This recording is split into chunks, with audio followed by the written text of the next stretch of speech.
أما شو محضرت لكم مندي من اللي بيشتهي قلبكم. صدقوني صدقوني، وأنا عم بعمل بالوصفة قلت هالوصفة ما بدها إلا أسنان متابعيني. عن جد عن جد بتشهي، وصار بدها شوية تغييرات قلت خليني أعمل المندي وأنزل لكم أطيب مندي ممكن تجربوه بحياتكم. سهل وبسيط، وصدقوني ما بياخد معكم وقت في التحضير، كتير سريعة هالأكلة.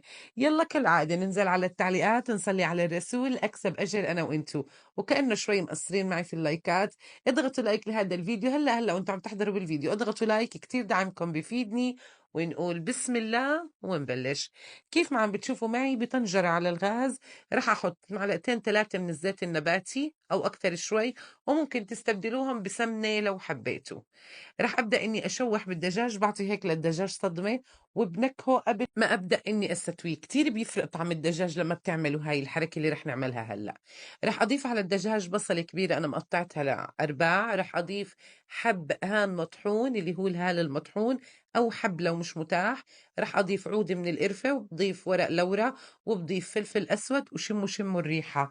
يا ويلي شو بتقضي على اي زفاره. طبعا انا الدجاج هون عندي منظفته وسبق قبل هالمره ونزلت لكم فيديوهات لتنظيف الدجاج.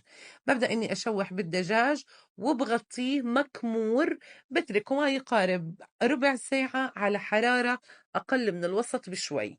تمام، بغطيه بهاي الطريقه. بعد هيك حرجع اكشف عنه حلاقيه بدا انه يستوي معي. ريحته بهاي المرحله بتشهي القلب. هون الدجاج متى ما بدا يدخل معنا بمرحله السوى، ممنوع ممنوع ممنوع تضيفوا مي باردة. لازم المي تكون هون عندنا سخنة لحتى الدجاج ما يشد معكم، طعمته أبدا مو طيبة، وبصير يعلق بالتوم أبدا مو زاكي. أول ما بيبدأ يستوي عندي الدجاج خلاص يعني دخل بمرحلة السوى، رح أضيف ملح، ورح أضيف مكعب مرقة الدجاج لو حبيتوا. تمام، هون الدجاج خلص استوى عندي كامل السوى، بياخد تقريبا ساعة إلا ربع للساعة. بحطه بطبق كبير ورح أعمل خلطة بتشهي القلب.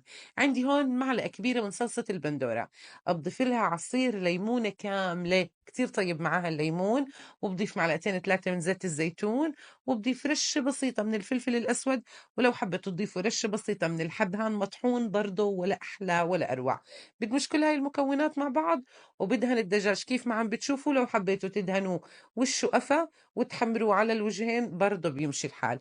بدخله على الشواي من فوق فقط لياخد معي لون جميل. بعد هيك بطلعه. لازم الدجاج يكون عندي جاهز.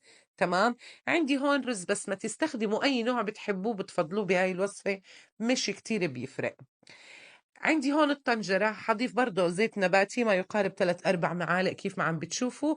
وحبدأ إني أشوح بالجزر. أنا مستخدمة رز كيلو، بدهم 4 حبات من الجزر حجم كبير، ما يقارب نص كيلو. يعني كل كيلو رز بده نص كيلو من الجزر. الجزر هون أنا مقشرته وباشرته على الخشن، ما تبرشوه وهو مو مقشر بيسود معاكم. تمام، حبدأ إني أشوحه، وما بياخد معكم وقت بالتشويح، يا دوبك من 3-4 دقايق مش أكتر من هيك. بيدبل معك بهذا الشكل، يا دوبك هو بس بشم النار. بنزل بكمية الرز، كتير أطيب إنه الرز تشوحوه، طعمته كتير أطيب صدقوني. بنزل كمية الرز كيف ما عم بتشوفوا، وببدأ إني أشوح فيه ما يقارب 3-4 دقايق برضه، لحتى هيك الرز ياخد من نكهة الجزر. وكيف ما قلت لكم كتير أطيب إنه الرز عنا هون يتنكه. عندي هون معلقة صغيرة مليانة من بهارات المندي، موجودة عند أي عطار، وهلا أعطيكم البدايل. رح أضيف نص معلقة صغيرة من القرفة، مش أكتر من هيك. رح أضيف معلقة صغيرة من الفلفل الأسود. تمام، وبضبط الملح، وما بضيف ولا أي إشي تاني أبدا. طب لو مش متاح عندكم بهارات المندي، فيكم تضيفوا إما بهار حلو أو بهار مشكل، بس نص معلقة كبيرة مش أكتر من هيك، يعني معلقة صغيرة على كيلو الرز. وبتحطي شوية قرفة، نص معلقة صغيرة برضه، وفلفل أسود. مش كتير الأكلة هاي بتعتمد على البهارات الكتيرة. رح أحط مرقة الدجاج كيف ما عم بتشوفوا. وأي رز في العالم، أي رز بياخد مرقة ارتفاع 2 سنتي عن الرز. يعني شوفوا قديش ارتفاع 2 سنتي، مش أكتر من هيك. بغطيه وبتركه ليبدأ يغلي معي، بنوص الحرارة. وأول ما بيبدأ عندي يستوي بكشف عنه بهاي الطريقة، وبحط له معلقتين من المي مع نص معلقة صغيرة مليانة من الكركم أو العقدة الصفراء. بحركهم وبعمل هيك ألوان. لو متاح عندك ملون طعام حبيتي تستخدميه برضه بيمشي الحال، لو حبيتوا تضيفوا أحمر هاي الأشياء برضه ولا أحلى ولا أروع. أنا المتاح عندي بس الكركم، حبيت إني أضيفه مش أكتر من هيك، مش حابة إني أعقد عليكم الموضوع.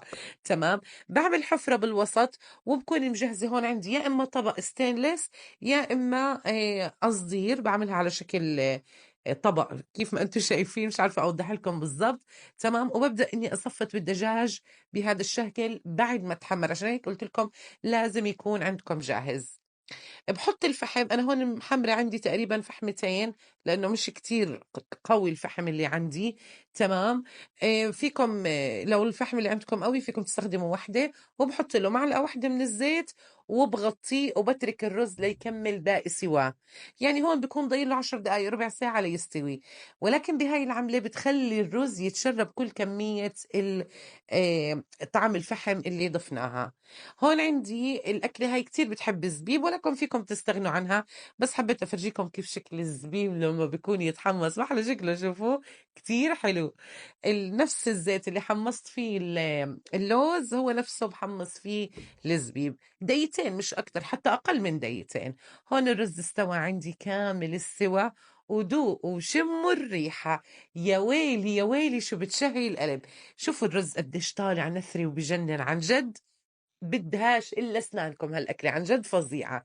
بوزع أنا الدجاج كيف ما عم بتشوفوا، وبحط اللوز وبحط هالزبيب. تمام. وبزين بالبقدونس بس لحتى أكسر لون، لو حبيتوا تستغنوا عنه ما في مشاكل، أو بتحبوا تحطوا كزبرة كيف ما بتحبوا كيف ما بتفضلوا. هالأكلة كمان بحب إني أعمل معاها الدقوس، ولكن أنا ما عملته معكم بفيديو اليوم، أنا عملته معكم بفيديو الكبسة. اكتبوا بس بالبحث الكبسة مطبخ ملك عبد العال بتظهر لكم. تمام. هيها شوفوا ما أحلاها، كتير طيبة، لازم تجربوها.